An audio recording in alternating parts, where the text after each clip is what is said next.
L'heure du monde.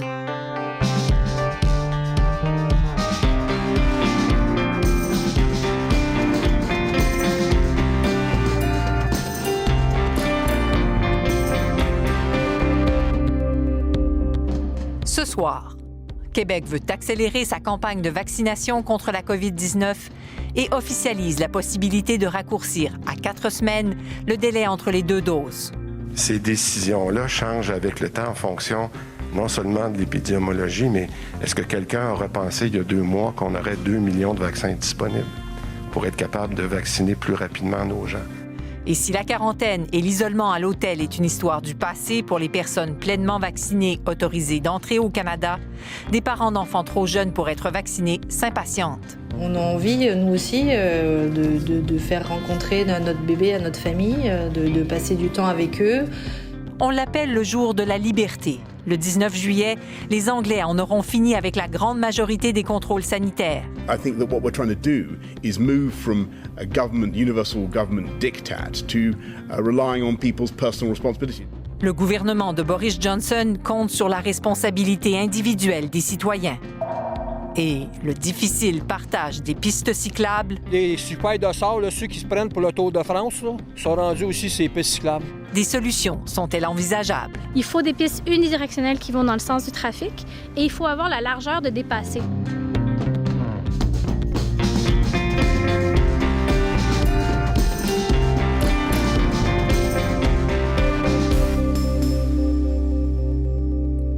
Bonsoir, ici Madeleine Blais-Morin.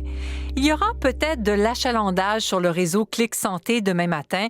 Québec réduit à nouveau l'écart entre les doses de vaccins contre la COVID-19 et c'est dès demain que les Québécois vont pouvoir devancer, une fois de plus, leur rendez-vous en ligne.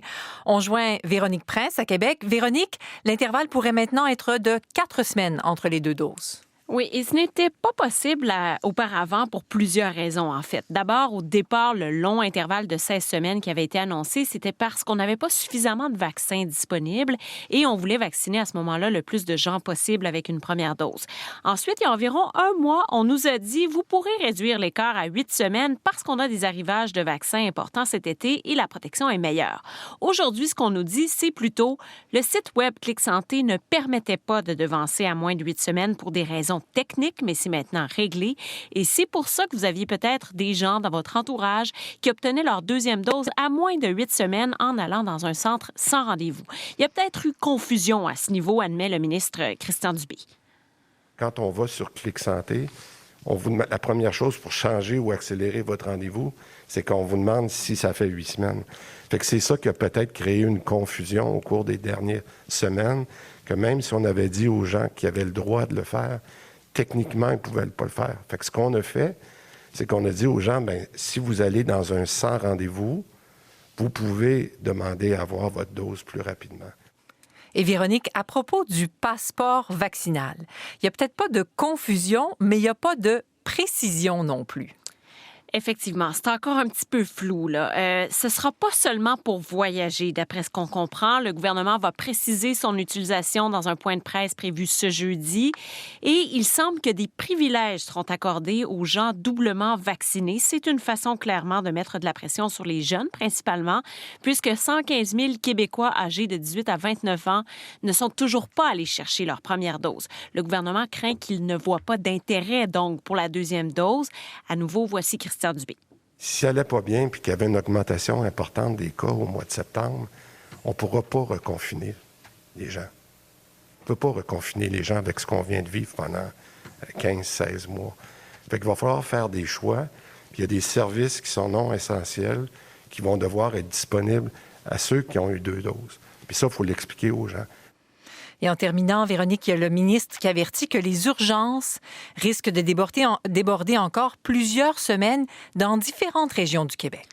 Oui, parce que sans surprise, il manque de personnel, les gens sont épuisés par la pandémie et le gouvernement voulait leur donner des vacances, nous explique le ministre. On paye un peu le prix de ce qui s'est passé avec la pandémie puis de laisser notre personnel se reposer. Mais encore une fois, là, c'est notre travail à faire au cours des prochaines semaines. Puis on le fait avec tous les PDG puis avec le personnel pour trouver des solutions. Mais il ne faut pas être surpris on va vivre ça encore pour quelques mois. Et d'ailleurs, en fin de semaine, par exemple, à l'hôpital Santa Cabrini et aussi à Maisonneuve-Rosemont, du côté de Montréal, on demandait aux gens de ne pas se présenter aux urgences. C'est quelque chose qu'on risque de revoir cet été. On a parlé de l'urgence à Gatineau aussi. Et finalement, le gouvernement demande aux gens le plus possible de les éviter parce qu'on veut qu'il y ait moins de bris de service cet été, mais c'est quand même à prévoir. Véronique Prince à Québec, merci beaucoup. J'en prie. Au revoir. On poursuit la discussion avec André Veillette. Il est immunologiste à l'Institut de recherche clinique de Montréal, membre du groupe de travail sur la vaccination COVID-19. Docteur Veillette, bonsoir. Bonsoir.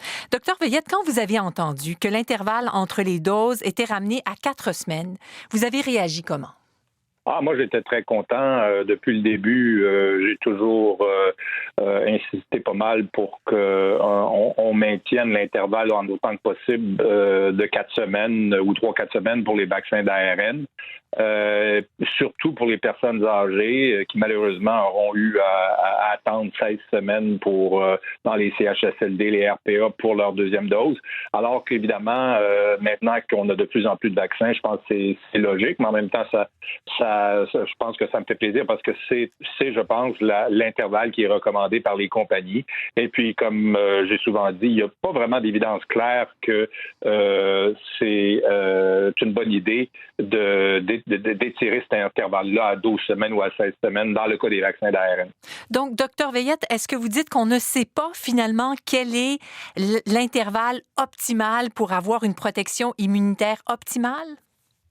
Écoutez, l'étude qui a été faite à une grande échelle, c'est l'étude phase 3 de Pfizer ou de Moderna avec les vaccins d'ARN, où on a aussi les vaccins, évidemment, d'adénovirus de type AstraZeneca. Alors, ces études-là, c'est là où on a étudié beaucoup de patients. C'était quand même assez fixe, l'intervalle. Alors, c'était 3 à 4 semaines pour les vaccins d'ARN et c'était 4 semaines pour les vaccins d'adénovirus de type AstraZeneca. Les variations où on étire l'intervalle entre les deux, ça a été fait sur des beaucoup plus petits nombres de participants, alors souvent des centaines, et puis souvent c'était aussi difficile de voir si vraiment ça protégeait contre les infections. Et puis ce qu'on a vu avec les personnes âgées, surtout, c'est que c'était vraiment pas une bonne idée, je pense, d'étirer l'intervalle. Il y a même encore des articles scientifiques qui sont publiés à ce niveau-là. Donc je pense que ce qu'on sait, c'est ce qui était dans les phases 3. Le reste, c'est malheureusement des études qui étaient trop petites, je pense, pour conclure quoi que ce soit de très ferme. Donc, vous parlez des personnes âgées. Ça, c'est une population, mais là, c'est le contexte aussi qui change. Il y a le contexte du variant Delta. Est-ce que ça devient de plus en plus important, justement, de réduire l'intervalle autant que possible?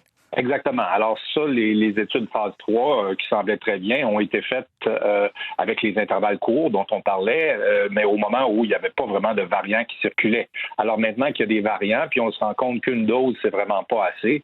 Alors je pense que c'est d'autant plus important d'essayer d'adhérer le plus possible à ce qui a été étudié dans les études phase 3, sachant que, comme vous dites, le virus a changé. C'est plus le même virus, puis le virus est probablement pire. Il n'est pas moins problématique qu'il l'était à ce moment-là.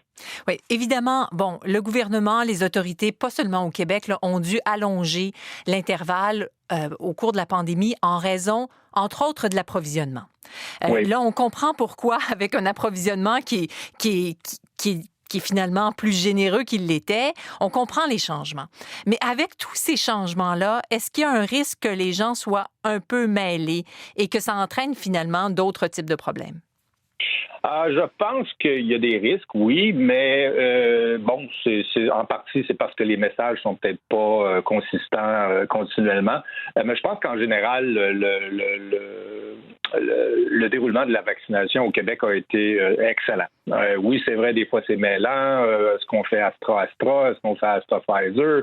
Est-ce qu'on remplace Pfizer par Moderna? Mais je pense qu'en bout de ligne, avec des conversations, avec des explications additionnelles, je pense que le gouvernement de la santé publique a été assez clair en bout de ligne avec les messages à faire. Maintenant, ils disent que, écoutez, oui, vous pouviez aller dans avec le Clic Santé pour 8 semaines. C'était pas possible 4 semaines. 4 semaines, c'était possible seulement avec les 100 rendez-vous. Mais maintenant, le Clic Santé va permettre 4 semaines.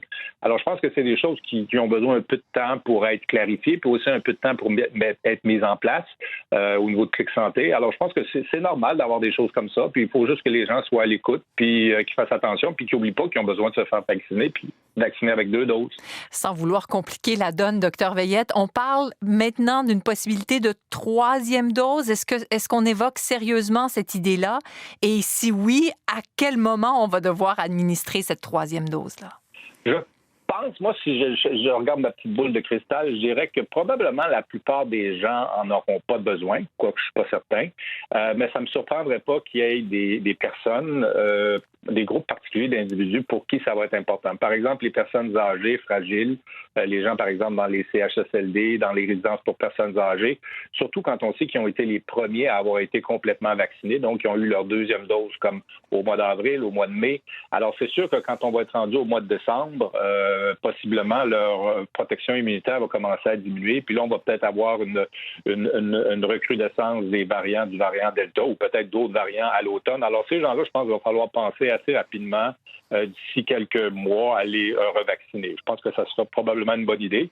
Il y a aussi des gens qui sont immunocompromis, donc ils ne répondent pas à 1 dose, ils ne répondent pas à 2 doses. Puis l'idée, c'est qu'il y en a qui vont répondre avec 3 doses, avec une 3e dose. Alors, je pense que ça, il s'agit d'identifier ces individus-là. Ils sont présumément suivis par des médecins.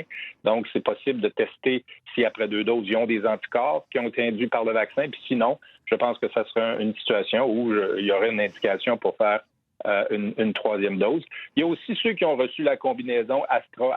Alors ça va être un autre groupe où il va falloir se poser la question, est-ce que c'est des gens à qui on devrait donner une 3e dose, peut-être avec un vaccin d'ARN. Ça, c'est moins clair, mais je pense que ça va probablement être une discussion qu'on va avoir.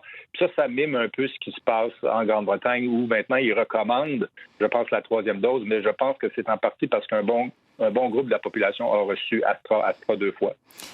Docteur Veillette, un gros merci pour toutes ces informations-là sur les intervalles entre les doses. C'était très clair, très apprécié. OK, c'est moi qui vous remercie. Au revoir. Au revoir. André Veillette est immunologiste à l'Institut de recherche clinique de Montréal, membre aussi du groupe de travail sur la vaccination COVID-19. Nous allons rester extrêmement vigilants. C'est pour ça que nous faisons de façon étape par étape. D'abord, les Canadiens, pour revenir s'ils sont pleinement vaccinés sans faire de quarantaine. Et dans les semaines à venir, on va avoir d'autres annonces à faire pour d'autres touristes, on l'espère. C'était le premier ministre du Canada, Justin Trudeau, parce que dès aujourd'hui, les personnes doublement vaccinées depuis plus de 2 semaines et qui reviennent de l'étranger n'ont plus à s'isoler à l'hôtel ni à passer en quarantaine.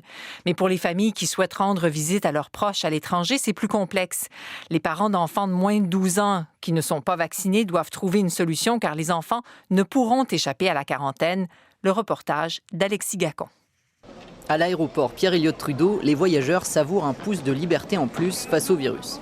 Plus de confinement ni à Tunis ni à mon retour ici, puisque le risque, je pense, de contamination il est très très faible, beaucoup moins de stress. Nous, on habite en France et nos enfants ici, donc pour aller les voir, ça faisait plus d'1 an qu'on les avait pas vus. Donc là, c'est la fête, on se retrouve, enfin. Mais les familles d'immigrés qui ont des enfants en bas âge ici et qui espéraient enfin s'envoler pour faire découvrir un nouveau-né au reste de la famille ne pourront toujours pas. Ou alors, il faudra se relayer au retour pour garder durant 14 jours les enfants à la maison. Cela fait plus de 2 ans qu'Emmanuelle Robidoux n'a pu rentrer en France. Elle espérait le faire cet été et présenter sa petite dernière, 17 mois, à la famille. Finalement, elle a décidé d'annuler. Je peux pas me permettre de prendre 2 semaines de vacances, puis à nouveau 2 semaines pour rester à la maison avec les enfants. Je pense qu'ils n'ont pas réfléchi aux gens comme nous qui ont des enfants et du coup qui se retrouvent bloqués parce que le vaccin n'est pas accessible puisqu'on a des enfants de moins de 12 ans. La petite, elle connaît personne, elle a 17 mois, elle ne connaît personne de notre famille à part mon neveu qui vit ici. Même si on s'appelle en vidéo, en FaceTime ou autre, tu sais, des fois je lui montre des photos où quelqu'un nous appelle et dit « Ah, c'est qui ?» C'est ta marraine, c'est ton tonton, tu sais, c'est dur, ça fait mal. Floriane Pignorel, résidente permanente au Québec, a déjà vécu une quarantaine avec sa fille de 2 ans. Elle a décidé d'aller quand même en France, quitte à revivre cette épreuve, même si elle la redoute. Je trouve ça inconcevable pour l'avoir personnellement vécu, cette quarantaine, avec ma fille. Il y a quelques semaines de ça, parce qu'on a dû rentrer en France suite à un décès dans nos proches. Donc j'ai pu le vivre, je sais ce que c'est et je trouve ça vraiment malsain pour les enfants. Donc je ne comprends pas qu'un pays comme le Canada, qui justement apporte tant d'importance aux enfants, à l'éducation, etc., se permette de faire cette règle qui vraiment, selon moi, manque énormément d'humanité et qui est injuste pour les familles. En tant qu'étranger au Canada, on a ce manque de nos familles qui est plus présent que pour les Canadiens, parce que eux, ils ont eu la chance de voir leur famille à 2 mètres de distance, à l'extérieur, certes, mais ils ont pu les voir. Nous, on n'a pas eu du tout cette chance. Alison Desbiens, technicienne juridique spécialisée en immigration au sein du cabinet Nadia Barou, avocate, estime que la mesure n'est pas discriminatoire et soutient qu'elle a vocation à disparaître rapidement. Moi, je n'irais pas jusqu'à dire que c'est une discrimination dans le sens où les citoyens canadiens sont soumis à cette même problématique-là quand ils vont rechercher à revenir sur le territoire canadien.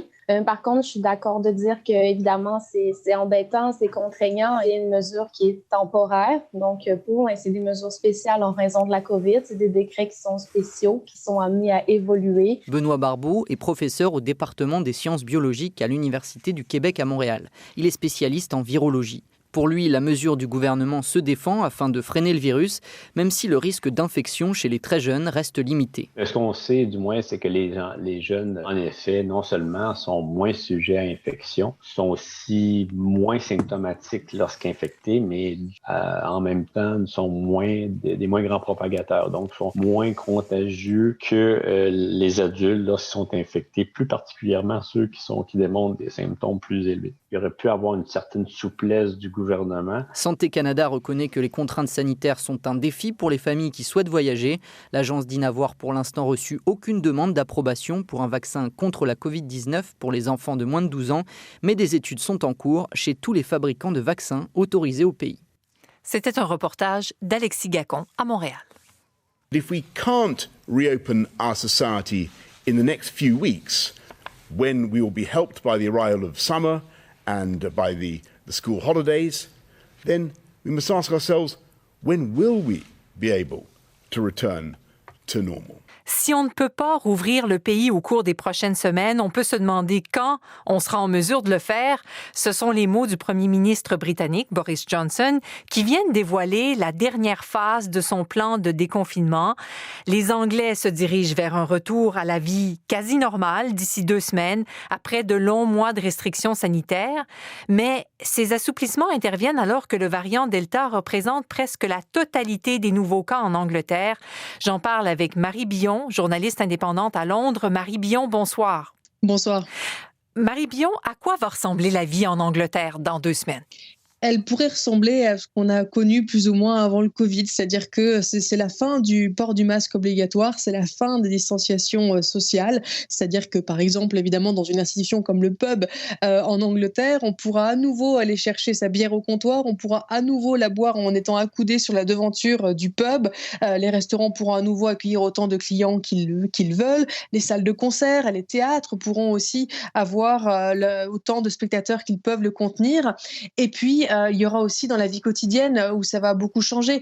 Les employés pourront retourner au travail et les personnes qui sont doublement vaccinées pourraient ne pas avoir à s'isoler, même si elles sont cas contact, entrées en contact avec une personne qui, elle, s'est avérée infectée par le Covid.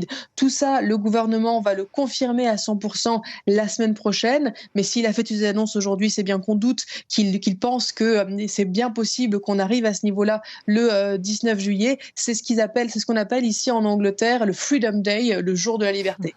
Et cette 4e phase du plan de déconfinement pour l'Angleterre, elle avait déjà été repoussée. Pourquoi est-ce le bon moment maintenant? Et comment réconcilier ça avec la hausse des cas en ce moment en Grande-Bretagne? Alors, Boris Johnson a dit que d'ici au 19 juillet, on pourrait même avoir encore plus de cas maintenant, presque le double. Il a dit peut-être même jusqu'à 50 000 nouveaux cas par jour. On est à peu près à 25 000 cas quotidiens aujourd'hui, mais on reste au-dessous des 30 décès par jour. C'est-à-dire que pour lui, la vaccination, le succès de la campagne de vaccination fait que le lien entre maladie, hospitalisation et décès est quasiment coupé. Et donc, c'est pour ça qu'on peut rouvrir le pays à un moment où il y a quelques mois, avant qu'on ait le vaccin, on aurait dû reconfiner. C'est ce qu'a dit le Premier ministre. C'est vraiment la campagne de vaccination qui aide. Il a repoussé ce Freedom Day du 21 juin au 19 juillet parce qu'il voulait se laisser le temps de vacciner plus de monde. D'ici au 19 juillet, tous les adultes devraient avoir reçu ou avoir eu la possibilité d'avoir au moins une dose d'un vaccin. Les 2/3 d'avoir les 2 doses du vaccin. Il a même réduit le temps entre les deux doses de tout vaccin, c'est-à-dire que pour les moins de 40 ans, maintenant, on pourra avoir sa deuxième dose au bout de 8 semaines et non plus au bout de 12, justement pour qu'on soit plus complètement vacciné. Donc pour lui, c'est le bon moment aussi parce que le vaccin marche et aussi parce que c'est l'été. On sait que le virus circule moins en été et puis c'est aussi la fin de l'école et on sait qu'en ce moment, les personnes qui ne sont pas vaccinées, ce sont les enfants et c'est dans les écoles qu'il y a le plus de contagion. Donc ça devrait aider aussi. Donc moins de contrôle obligatoire ou à peu près plus de contrôle obligatoire, mais on veut remplacer ça par une responsabilisation individuelle. Absolument, voilà, c'est ça. C'est en gros, Boris Johnson a commencé la conférence de presse ce soir en disant la pandémie n'est pas terminée et elle ne sera pas terminée le 19 juillet. C'est juste qu'il faut apprendre à vivre avec le Covid maintenant qu'on a cet outil qui est la vaccination qui permet de protéger les plus vulnérables et la majorité de la population de maladies graves et de décès. Mais tout restera dans les mains des Britanniques. Il faudra quand même rester vigilant. D'ailleurs, par exemple, il a dit que le masque ne sera plus obligatoire, mais certains établissements pourront décider de demander à leurs clients de porter le masque. Et dans les transports en commun, il est aussi possible que les transports en commun demandent aux usagers de porter le masque quand même si ce ne sera pas obligatoire. Donc il y aura effectivement le jugement personnel qui jouera et puis aussi les entreprises qui auront une plus grande liberté pour faire ce qu'elles veulent. Et puis par exemple aussi pour le retour au bureau des employés, tous les bureaux ont déjà dit qu'ils ne feraient pas revenir tous leurs employés de suite et le gouvernement a renoncé à faire une campagne pour inciter les employés à revenir au bureau, pour justement qu'on reste quand même toujours très vigilant. Et ça, c'est au détriment des bars, des cafés et des magasins qui sont par exemple dans la City, qui eux risquent de ne pas pouvoir survivre encore longtemps si les employés ne retournent pas dans les bureaux et ne vont pas acheter leur sandwich à midi, par exemple. Et comment comparer ce qui se passe en Grande-Bretagne avec l'Europe? C'est une grande question très large. Mais Marie Billon, est-ce qu'il y a des parallèles à faire?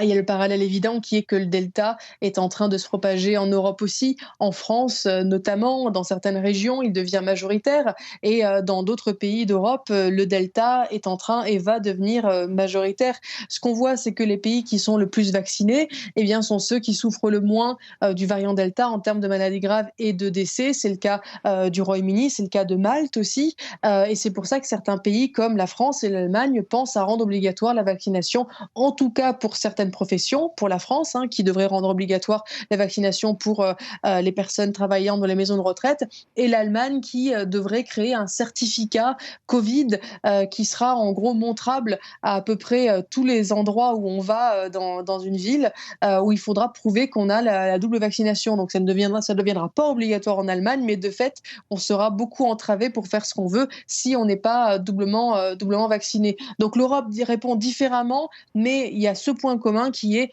la propagation du variant Delta, qui est beaucoup plus contagieux, mais dont le vaccin peut combattre, que le vaccin peut combattre. Marie Billon, vous êtes journaliste indépendante à Londres. Un gros merci. Merci à vous. Au revoir. Prenez soin de vous. Vous écoutez L'heure du monde avec Madeleine Blais-Morin sur ici Radio-Canada Première.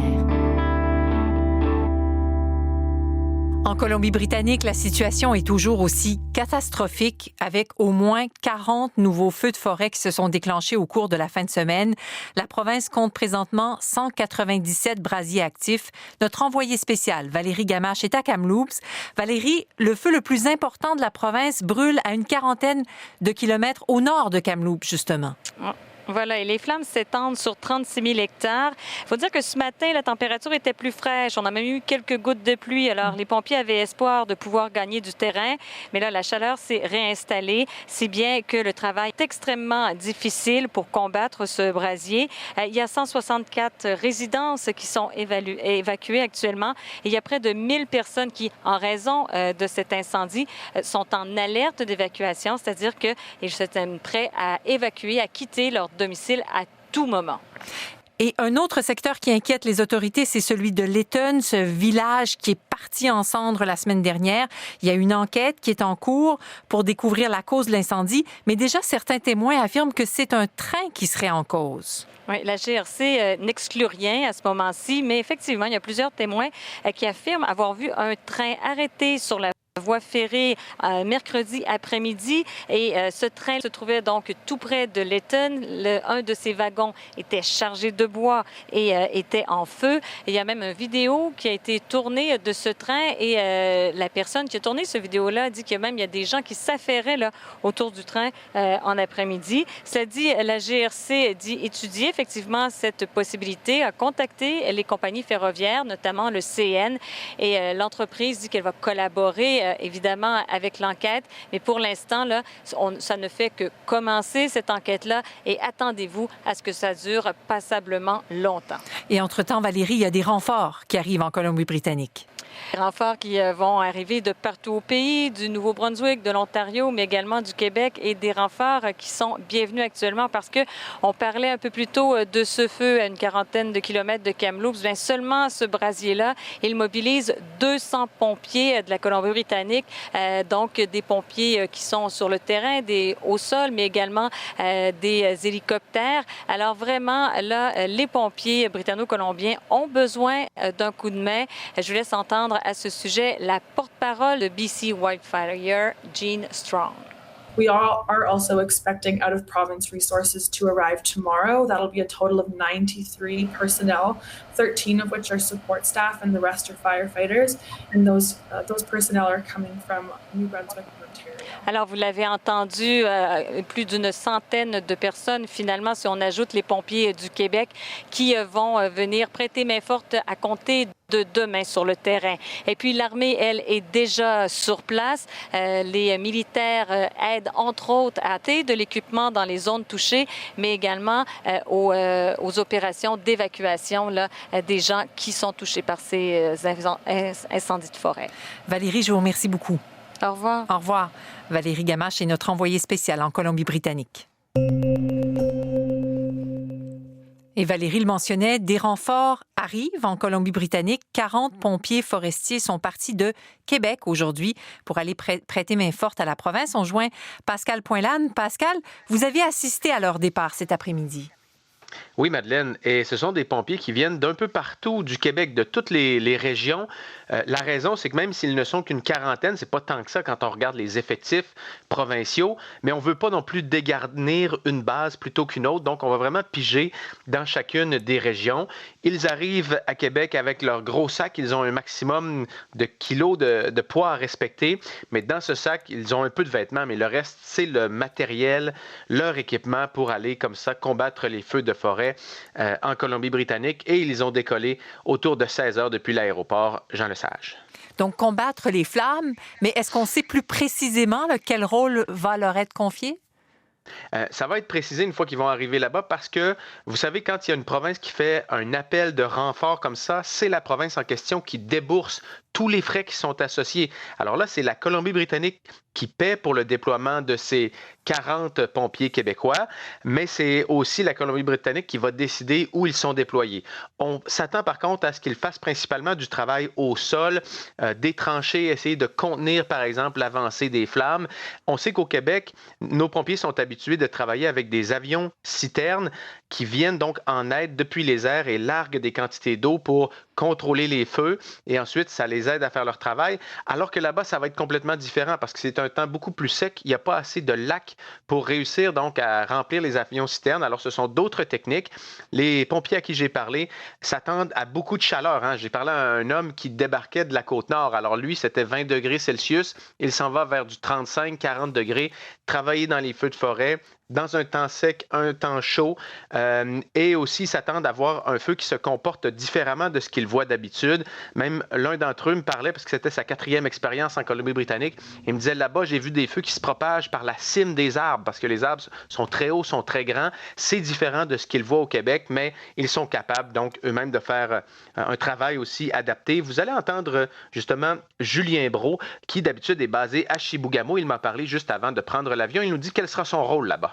Et ça va être plus un mandat d'abattage manuel, là, couper des arbres dangereux, des arbres en feu possiblement, faire du nettoyage de sentiers, un peu tout ça. Et les pompiers que vous avez rencontrés, Pascal, est-ce qu'ils vous ont raconté ce qui les motive à aller combattre des feux comme ça à l'autre bout du pays? Oui, bonne question, parce que ce sont quand même des sacrifices pour eux. Bon, ils partent 14 jours, mais ils sont loin de leurs proches, de leur famille. Ils doivent aussi se préparer physiquement. Ce sont des pompiers de type 1 pour pouvoir voyager comme ça à travers le monde ou principalement dans d'autres provinces québécoises. Ils doivent passer des tests physiques à chaque année et s'ils sont aptes, alors ils peuvent ensuite être déployés. Donc oui, c'est un défi, mais en contrepartie, ils ont l'impression d'aller participer avec une équipe de pompiers qui viennent de partout du Canada et même d'autres pays pour combattre un objectif commun, c'est-à-dire réussir à contenir ces feux de forêt. Je vous laisse entendre Samuel Cardinal, qui est pompier et responsable des équipes de frappe à la Sopfeu. On s'attend à ce qu'il y ait des ressources qui viennent de l'extérieur du pays. Donc, je pense à l'Australie, qui ont été demandées, le Mexique aussi. Donc, c'est de travailler avec tous ces gens-là de chaque région différente pour la même cause, de faire ce qu'on aime aussi. Je suis très passionné ici, j'adore ça. Fait que de pouvoir aller faire ça là-bas avec une super belle gang de pompiers forestiers, de passer un peu le savoir, c'est enrichissant pour tellement de personnes aller là-bas. Là, on est vraiment choyés de vivre ça. Bon, Madeleine, vous avez entendu la passion de M. Cardinal. En terminant, il y a peut-être des Québécois qui se disent « Oui, mais on est en train de dégarnir nos effectifs au Québec. » La Sopfeu estime qu'en ce moment, il y a une accalmie. Il y a eu beaucoup d'averses la semaine dernière. Donc, en ce moment, là, il y a les effectifs nécessaires pour lutter contre les feux de forêt au Québec. Merci beaucoup, Pascal. Merci, au revoir. Au revoir. Notre journaliste Pascal Poinlane à Québec. Pour nous faire part de vos suggestions, heure-du-monde@radio-canada.ca. Cyclistes, coureurs, piétons, les usagers des pistes cyclables à Montréal sont nombreux, peut-être trop nombreux à certains endroits. Certaines pistes cyclables sont victimes de leur succès. Elles sont tellement achalandées qu'il est devenu très désagréable, voire dangereux de s'y aventurer. Donc, quoi faire? À qui appartiennent ces pistes cyclables? Karine Matteux s'est rendue sur plusieurs d'entre elles dans la métropole. Il y a les gens qui sont en bicyclette, il y a les gens qui prennent des marches, il y a les gens qui se promènent avec leurs enfants. Fait que c'est vrai que ça devient un peu compliqué avec tous ces gens-là. Cette cycliste se balade souvent sur la piste du Vieux-Montréal pour le plaisir, mais pas à n'importe quelle heure. Moi, j'essaie de venir vers 7h, 8h du matin. Cette piste cyclable est l'une des plus fréquentées de la métropole. Les piétons l'utilisent et parfois ça dérange. La marche, malheureusement, les gens sont habitués d'être côte à côte. Et ça, c'est problématique parce que ça ralentit. Brigitte, elle, y fait de la course à pied pendant que sa fille de 7 ans fait de la bicyclette. Ça va vite? Justement, pour certains, ça va trop vite. Les super de sort, là, ceux qui se prennent pour le Tour de France, là, sont rendus aussi ces pistes cyclables. Les pistes cyclables sont-elles victimes de leur succès? Selon les données de 2020 de Vélo-Québec, 4 500 000 Québécois font désormais du vélo. À Montréal, ils sont 1 140 000 et la tendance est à la hausse. De ce nombre, près du quart sont des enfants.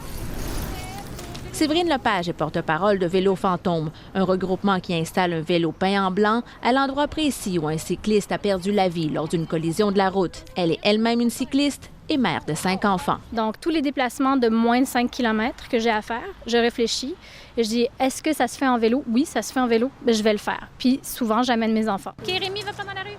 Selon elle, il faut davantage de pistes cyclables sécuritaires. Les pistes bidirectionnelles, c'est très, très mauvais.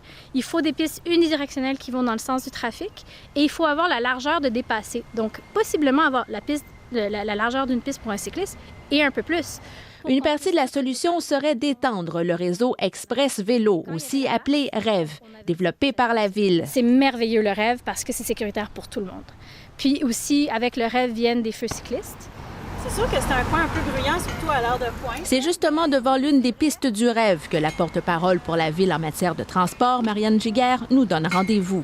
La piste est en fonction depuis quelques mois. On a aussi, avec le rêve, une largeur qui est beaucoup plus grande que d'habitude, 2,5 mètres de largeur. Donc, c'est conçu pour pouvoir dépasser les plus lents. Mais le réseau Express Vélo ne fait pas l'unanimité. Il réduit le nombre de places de stationnement pour les voitures, restreint les voies circulables et impose des sens uniques. Pour ce cycliste, la largeur des pistes incite même les citoyens à les utiliser comme des parcs. C'est comme le rêve dans l'est de Montréal, là. C'est plus rendu le réseau express de vélo. C'est rendu un terrain de jeu. La question se pose alors, à qui appartiennent les pistes cyclables? La réponse de Marianne Giguère. Les pistes cyclables sont accessibles à tout ce qui roule sans moteur ou avec une certaine, comme les vélos à assistance électrique, là, il y a un peu des deux, mais ça ne va pas rouler tout seul. Il faut quand même pédaler. Les triporteurs sont permis aussi. Après, tout ce qui est vraiment scooter électrique, c'est pas supposé rouler sur le réseau cyclable. Pourtant, les scooters sont de plus en plus nombreux. La solution n'est pourtant pas simple, répond la conseillère. L'utilisateur va s'obstiner, dire oui, j'ai le droit parce que regarde, il y a des pédales ou parce que regarde ci puis ça.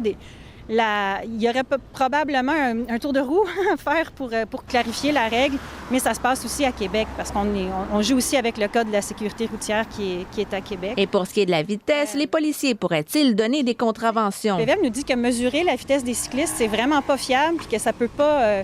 ils n'ont pas d'outil qui peut servir de preuve en cours. Quelles sont alors les solutions? Parallèlement, il faut multiplier les efforts aussi pour avoir des transports collectifs vraiment aussi qui sont attirants puis efficaces. Séverine Lepage croit pour sa part qu'on doit avant tout apprendre les règles à vélo. Comment mettre la main quand on signale qu'on arrête pour indiquer aux autres cyclistes de rouler à droite. Toutes des choses que le cours de cycliste averti de Vélo-Québec enseigne aux enfants dans les classes de 5-6e année. Donc, c'est un programme qui devrait être obligatoire. Là, c'est au choix des écoles de le faire. D'autres proposent de réparer les trottoirs et de prioriser les piétons. Parce qu'à chaque 4 pieds, badang, badang, badang, badang. Sinon, pour le moment, il reste la patience. On est là-dedans.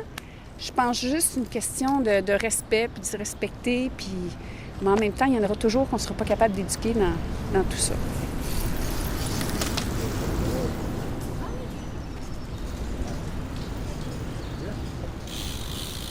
C'était un reportage de Karine Matteux. Pour poursuivre la discussion et voir ce qui se passe ailleurs au pays, on joint Éric Turcotte, architecte, urbaniste aussi au cabinet Stratégie urbaine à Toronto, qui a travaillé sur plusieurs projets de développement urbain qui ont incorporé des pistes cyclables. Monsieur Turcotte, bonsoir. Bonsoir. Monsieur Turcotte, on l'entendait dans le reportage, le partage des pistes cyclables à Montréal, c'est pas toujours harmonieux. Est-ce qu'on constate ça ailleurs aussi? Oui, écoutez, c'est partout, qu'on soit à Vancouver, à Montréal, Toronto, Calgary, peu importe. On a un espace limité entre les bâtiments, donc nos empreintes de rue. Donc, c'est l'espace qui doit être partagé avec des véhicules, des piétons, des bicyclettes, des trottinettes électriques. Et puis, on a un espace limité. Donc, ça va vraiment à ce moment-là. Comment est-ce qu'on peut partager cet espace-là pour que tout le monde puisse rouler de façon sécuritaire et qu'être capable d'apprécier dans les milieux urbains. Est-ce que vous avez vu au pays, ou peut-être même ailleurs, des villes modèles d'un point de vue du partage de la route? On a des pays scandinaves, on va par exemple au Danemark ou en Norvège, où est-ce que on a beaucoup plus d'expérience en termes de partager. Et souvent, ce que j'aime personnellement dans notre pratique, on essaie d'encourager le plus possible, c'est d'avoir ce qu'on appelle des rues partagées, des rues où vraiment où est-ce que plutôt donc on essaie de ralentir.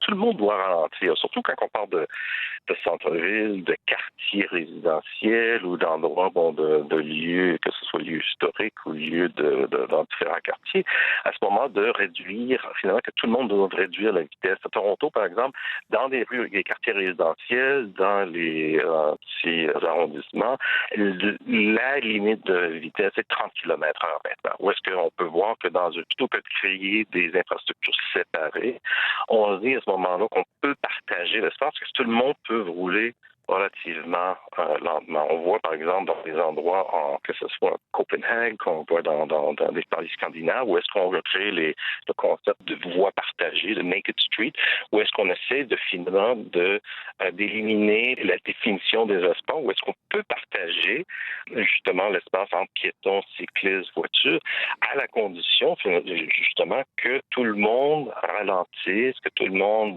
soit conscient que c'est un espace qui appartient à tous. L'autre chose qu'il faut faire attention, c'est que dans des nouvelles communautés, souvent, on se dit, on va créer des espaces indépendants pour le piéton, pour la bande de verdure, pour le cycliste, pour le transport en commun, pour 4 voies de circulation d'automobiles.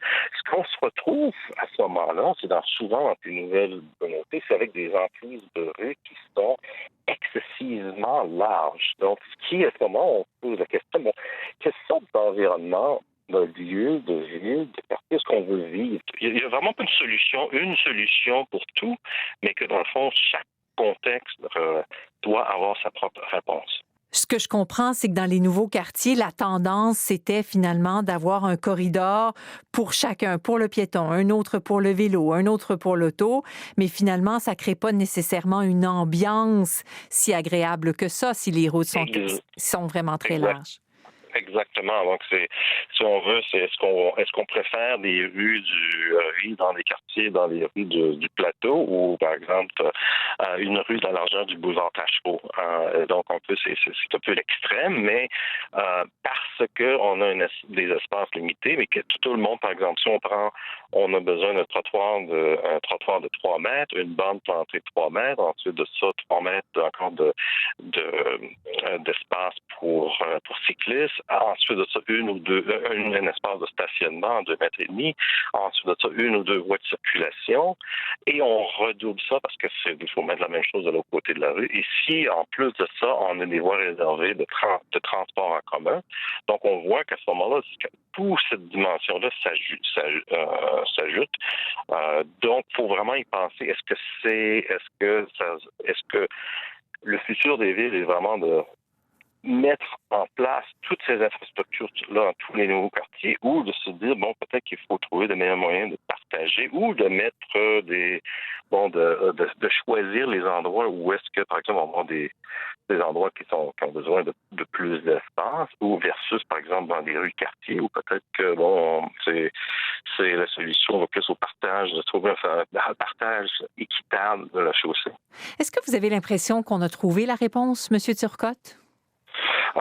Non, pas encore, parce que de mon expérience présentement, les solutions sont c'est des questions qui sont difficiles parce que chacun des individus ont leur propre valeur. C'est très politisé aussi, ce qu'on peut voir, et on voit que chacun tire la corde de son côté pour avoir de donner le plus d'avoir leur point de vue qui est écouté. Mais je pense que, et puis aussi ce qu'on voit, ce qui se passe en banlieue versus ce qui se passe au centre-ville. Encore une fois, il y a il y a différentes tendances. Donc, je pense qu'il y a encore beaucoup de travail à faire là-dessus, beaucoup de recherche, mais aussi qu'il n'y a pas une solution applicable à toutes les conditions. Donc, faut vraiment regarder le contexte dans lequel on est. Éric Turcotte, vous êtes architecte et urbaniste au cabinet Stratégie urbaine à Toronto. Un gros merci. Ça me fait plaisir. Au revoir. Au revoir. Au Québec, depuis le début de la pandémie, des valeurs sûres de l'industrie de la mode ont connu des difficultés. C'est le cas pour le Château, qui a fermé toutes ses boutiques la semaine dernière, mais aussi pour Aldo ou Frank & Oak. Mais c'est pas le cas pour tout le monde. Certaines entreprises se portent même très bien. Elles sont souvent plus petites et avec une clientèle plus ciblée. Le reportage de Vincent Rességuier. Chez Atelier B, les vêtements sont confectionnés et vendus dans la même pièce. Une convivialité et une simplicité à l'image de la marque qui a accentué son succès depuis le début de la pandémie. Catherine Métivier est l'une des cofondatrices de l'entreprise. C'est quand même nouveau. On a maintenant comme une table de shipping parce qu'avant la pandémie, c'était comme 3-4 colis par semaine qu'on faisait, les filles, pendant qu'ils travaillaient en boutique. Mais là, il a fallu faire un département de shipping, ce qu'on n'avait pas avant. Elle explique ce succès par une stratégie numérique antérieure à la pandémie et par les relations privilégiées avec la clientèle. C'est sûr qu'on a été plus près du numérique. On s'est tourné rapidement vers la vente en ligne, de nos réseaux sociaux, la relation qu'on a avec nos clients, la communication qu'on a avec eux nous aide aussi. Puis on est très ouverte à les écouter. C'est arrivé des fois que une cliente me dit « il me manque un cardigan ». C'est comme « ah, ben oui, c'est vrai, il manque un cardigan ». Donc, quelle couleur tu le voudrais? Dans quel tissu tu l'aimerais? OK. Atelier B partage également avec sa clientèle des valeurs communes autour des vêtements. On voulait qu'il soit design, qu'il y ait une conscience écologique, donc des matières durables et confectionnées localement par des gens d'ici. Environnement, achat local, mais aussi critique de la surconsommation. Nos clients, ils vont réfléchir longtemps avant d'acheter une robe. Ils vont venir la voir ici, ils vont l'essayer. Il y a mieux acheter moins mais bien que avoir une garde-robe remplie qui déborde. Ils sont vraiment plus dans le minimaliste, pas juste dans le design, mais dans leur façon de vivre aussi. Les affaires vont bien également pour Raphaël Vien, maître d'atelier chez Racine. C'est une entreprise qui prend beaucoup d'expansion présentement. On est porté par des stars américaines avec une très grande reconnaissance. Donc, on prend beaucoup de popularité, puis on n'arrive pas à fournir d'une bonne façon, si on veut. Donc, on est beaucoup en demande présentement. Racine élabore des chaussures de luxe sur mesure, fabriquées à la main à Montréal. On a une esthétique qui est très précise. Donc, Émile, le fondateur, s'inspire beaucoup de la culture du rave. Donc, c'est un produit qui est niche dans le sens que son utilisation, donc le principe d'une chaussure, c'est une chaussure qui est plus éditoriale, mais aussi son inspiration, puis sa fabrication. Donc, c'est une chaussure, comme j'ai mentionné, qui est faite à partir d'impression 3D. Donc, c'est pas quelque chose qu'on voit partout, disons, dans le domaine de la chaussure. L'entreprise véhicule aussi des valeurs sociales qui la rapprochent notamment des adeptes de vêtements non genrés. T'sais, on n'a pas de genre pour les chaussures. Les pointures sont uniformes. On n'a pas de collection pour les hommes ni les femmes. C'est très contemporain comme solution, si je peux dire ça comme ça. C'est vraiment d'arrêter de mettre des étiquettes sur les vêtements puis de juste laisser le consommateur choisir ce que lui, il veut consommer. Une approche qui a su séduire Raphaël Vien, jeune diplômé, qui lui aussi accorde de l'importance à des enjeux comme les questions environnementales ou la surconsommation. Ma génération, si je peux l'appeler telle quelle, je pense qu'on cherche vraiment à se différencier l'un de l'autre, des autres générations principalement, mais aussi entre nous-mêmes. Puis je pense que on est aussi une génération de provocation, donc je pense que c'est une façon de provoquer les gens, donc de mettre ces espèces de barèmes-là, si on veut, ou ces standards-là, de dire que justement, on ne consomme pas de produits animaux ou des produits qui sont plus éthiques. Allez-y, je vais vous laisser rentrer. C'est le centre de documentation. Marie-Ève Faust est la directrice de l'École supérieure de mode de l'Université du Québec à Montréal. En nous faisant visiter son école, elle nous raconte que l'industrie de la mode doit composer avec des consommateurs de plus en plus sensibles aux questions éthiques et que c'est un facteur de succès pour les entreprises qui agissent en conséquence. Le branding, la marque, a toujours été une façon identitaire aussi de s'associer à un certain groupe, qu'une façon de vivre. Aujourd'hui, c'est d'autant plus vrai parce que non seulement on s'identifie à la marque, au logo, la façon dont on le porte, mais on est capable d'échanger sur les réseaux sociaux à même nos pairs qui font partie de ce même groupe-là. C'est mon métier ici. Les gens sont de plus en plus informés, le consommateur veut être de plus en plus informé et il cherche l'information et il veut avoir une espèce de transparence aussi dans la chaîne d'approvisionnement, chose qui était peut-être moins recherchée avant. Aujourd'hui, on veut avoir cette transparence-là parce qu'il y a eu beaucoup de scandales. Et Marie-Ève Faust en conclut que la mode éthique a un bel avenir devant elle. J'ai l'impression qu'on démarre petit, on démarre prudemment et ensuite, si l'occasion s'y présente, si le modèle d'affaires peut être à plus grande échelle, j'ai l'impression qu'ils vont pouvoir réussir à se démarquer et être à plus grande échelle aussi. Dans la région de Montréal, plus de 90% des entreprises de la mode embauchent moins de 50 employés. C'était un reportage de Vincent Rességuier à Montréal.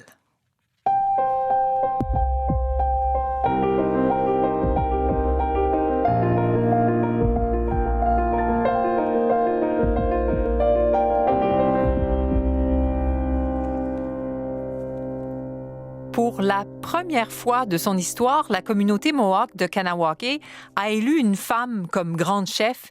Elle succède à Jo Norton, qui est décédée en août 2020. Qui est-elle et quelles sont ses priorités? Jessica Chavez nous dresse un portrait de cette nouvelle grande chef. Gersena Hawe Skaidir devient la première grande chef de Kahnawake. So yeah, it was just moving.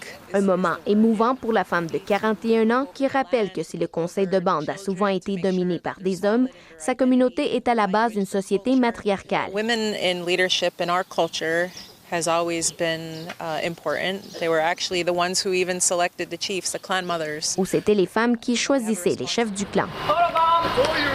Je te l'avais dit que tu allais gagner, lance un résident à celle qui cumule 12 ans d'expérience au sein du conseil de bande.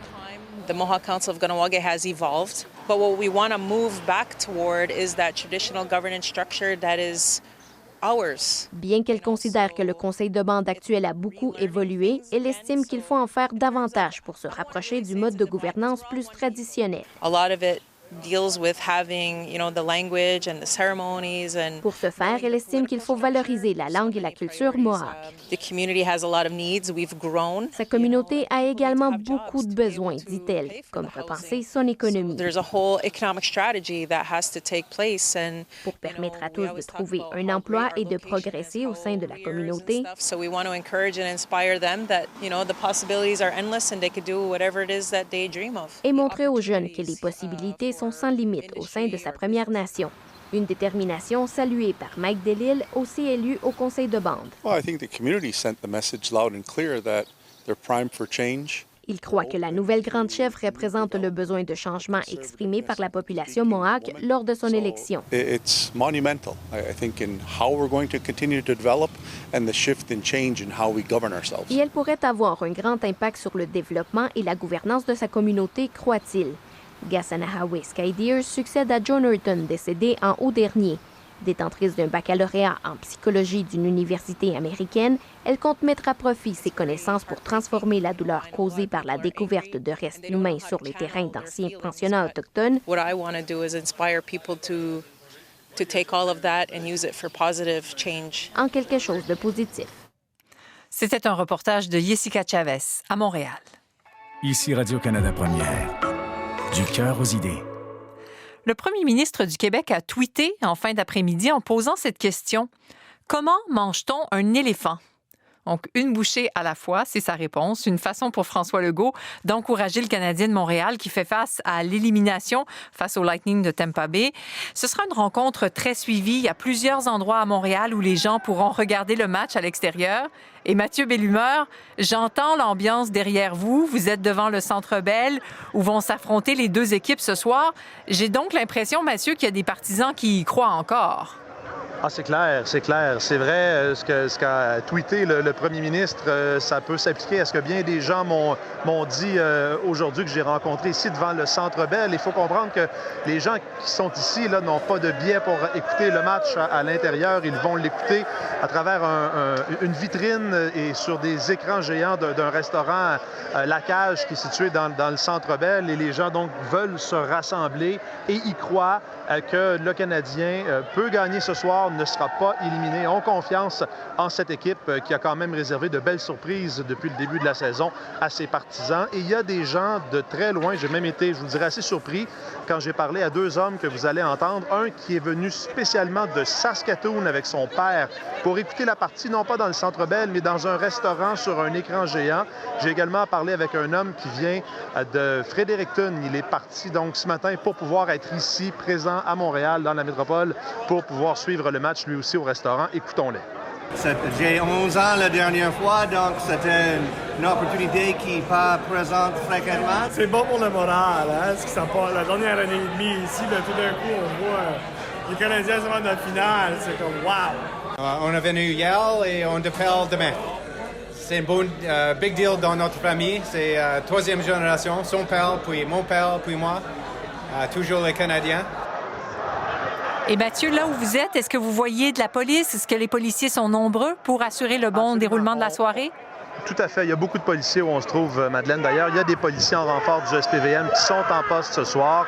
Il y a aussi des policiers de la Sûreté du Québec qui sont venus prêter main forte à leurs collègues et des villes environnantes aussi autour de Montréal parce qu'on veut éviter des débordements comme ça s'est produit le soir du 24 juin. Donc, il y a beaucoup de policiers sur le terrain et ils se font très visibles autour du Centre Bell d'ailleurs. On peut écouter à ce sujet la mairesse de Montréal, Valérie Plante, qui, si vous voulez, lancer un appel au calme pour que les gens se rassemblent. Oui, fesse-toi en cas de victoire ou puisse être déçus ensemble en cas de défaite, mais que tout le monde, évidemment, garde son calme. Écoutons-la. Le SPVM s'ajuste au fur et à mesure. Et encore aujourd'hui, effectivement, il y a un plan de match de prévu dès le début du match au Centre Bell. Mais moi, je demande à tout le monde, écoutez, on veut que ça soit festif, on veut surtout, comme je disais, envoyer une bonne dose d'énergie. On veut pas fracasser des vitrines, on veut pas rendre ça plus difficile encore pour nos commerçants. Donc, fracasser des vitrines, est-ce que les commerçants s'inquiètent de ça, d'éventuels débordements? il y en a toujours qui sont inquiets par ces présences nombreuses au centre-ville parce qu'on a une expérience du passé. Mais au final, les commerçants sont assez confiants que ça va bien se dérouler et que les policiers feront leur travail. C'est en tout cas l'avis de Glenn Canstera qui est de Montréal Centre-Ville, l'organisation qui représente les commerçants du centre-ville de Montréal. Au centre-ville, on est habitué de voir des manifestations. On est habitué aussi de voir des défilés de la Coupe Stanley. Ça fait 24 qu'on en vit chez nous. Il y a des principes de base qui est appliqué par les détaillants. Ne pas avoir des produits de valeur devant les vitrines. Démontrer que la boutique est vide, en fait, pour pas attirer les troubles faits. Alors, en terminant, il y avait aussi une équipe de la santé publique d'un centre de santé ici qui offrait des vaccins Moderna un peu plus tôt aux gens qui se présentaient devant le Centre Bell. On n'a pas de bilan, mais il semble qu'il y a eu une assez bonne réponse de plusieurs, des jeunes surtout, qui s'étaient présentés ici plus tôt cet après-midi. Mathieu, belle humeur. Merci de nous avoir fait sentir aussi bien l'ambiance. Bonne soirée. Bonne soirée. Au revoir. Au revoir. Now he has it. Now he can celebrate. Quarterfinals of a Grand Slam for the first time. The last 8 of Wimbledon. For this great talent from Canada. Là aussi, il y avait de l'ambiance. C'était une journée historique pour le tennis au pays. Les Canadiens Félix Auger-Aliassime et Denis Shapovalov accèdent au quart de finale du tournoi de Wimbledon. C'est la première fois qu'il y a 2 Canadiens à cette étape dans un grand chelem. Auger-Aliassime a remporté une victoire en 5 manches contre l'Allemand Alexander Zverev, 4e tête de série. Le Québécois affrontera en quart de finale l'Italien Matteo Berrettini. Plus tôt dans la journée, Shapovalov l'a emporté en 3 manches contre l'Espagnol Roberto Bautista Agut. À cause de la pandémie, Louis Morissette a dû attendre 1 an avant que son film intitulé « Le guide de la famille parfaite » puisse prendre l'affiche. Avec Ricardo Troggi à la réalisation, le long-métrage aborde les relations parfois tendues entre des parents et leurs enfants. Il y est question, entre autres, de burn-out parental, un film qui va faire jaser, comme l'explique le reportage de Louis-Philippe Ouimet. C'est important, le secondaire 4, c'est l'année la plus importante du secondaire. Le guide de la famille parfaite est une comédie dramatique sur les hauts et les bas de la parentalité à une époque d'hyper-performance. Moi, c'est peut-être la chose la plus autobiographique que j'ai faite depuis le début de ma carrière. Il faut closer des dossiers. Louis Morissette interprète un père qui a de grandes ambitions pour sa fille, pour qu'elle soit presque parfaite. Inévitablement, il y a des tensions. Excusez, là, mais comment lâchez-moi que la dépression, là, elle a 16 ans. Voici Louis Morissette, comédien et co-scénariste du film. Ma plus vieille fille, c'est ma plus grande, c'est l'inspiration de son cheminement, de mon cheminement, de notre relation qui est vraiment amenée à un autre niveau. Là. On n'a pas eu tous ces problèmes-là, mais il y a des discussions là-dedans là, qui se sont retrouvées autour de la table chez les Morissette à dire « Voyons, de quoi tu parles? » T'as eu A dans ton examen de sciences. Étant donné que la famille parfaite n'existe pas, le château de cartes finit par s'écrouler dans le guide de la famille parfaite. Le réalisateur Ricardo Troggi a dû y aller dans la nuance. Cette fois-ci, j'ai poussé un petit peu plus que d'habitude l'aspect dramatique. En tout cas, j'étais moi-même une victime du film dans la mesure où j'étais un père de famille, avec une jeune fille aussi à peu près de l'âge. Fait que j'étais plus sensible peut-être au sujet. Une soirée de bonheur et de temps de qualité! Une des belles phrases du film est la suivante, et je cite, « C'est lorsque tu as des enfants que tu commences à avoir peur. » Une phrase qui a interpellé une mère dans le film et dans la vraie vie. Voici la comédienne Catherine Chabot. Je suis maman nouvellement d'une petite fille de 5 mois. Et donc, en revoyant le film, là, c'est sûr que j'ai pleuré ma vie parce que avec ce qui se passe. C'est sûr que, bon, là, je ne veux pas révéler de punch, mais oui, les valves se sont ouvertes. Là. Je me suis identifiée dans mon rôle de mère. C'est dur. Ça peut être difficile d'être une maman. Des fois, moi aussi, je trouve ça too much, mais tout le monde le fait. Même si le rôle de parent n'est pas de tout repos, Louis Morissette ne l'échangerait pour rien au monde. Oui, c'est des soucis. En même temps, c'est une grande chance d'avoir des enfants. Puis ça fait de moi une bien meilleure personne. C'est pas parce que toi, t'as reçu des claques qu'il faut faire pareil. Le guide de la famille parfaite prendra l'affiche le 14 juillet. C'était un reportage de Louis-Philippe Ouimet. Et c'est ce qui complète cette édition de l'Heure du Monde. L'émission est disponible en balado sur notre application Radio-Canada Audio ou sur les plateformes de téléchargement Apple ou Android. Merci d'avoir été des nôtres. Je vous invite à rester à l'écoute. Le bulletin de nouvelles suit dans un instant.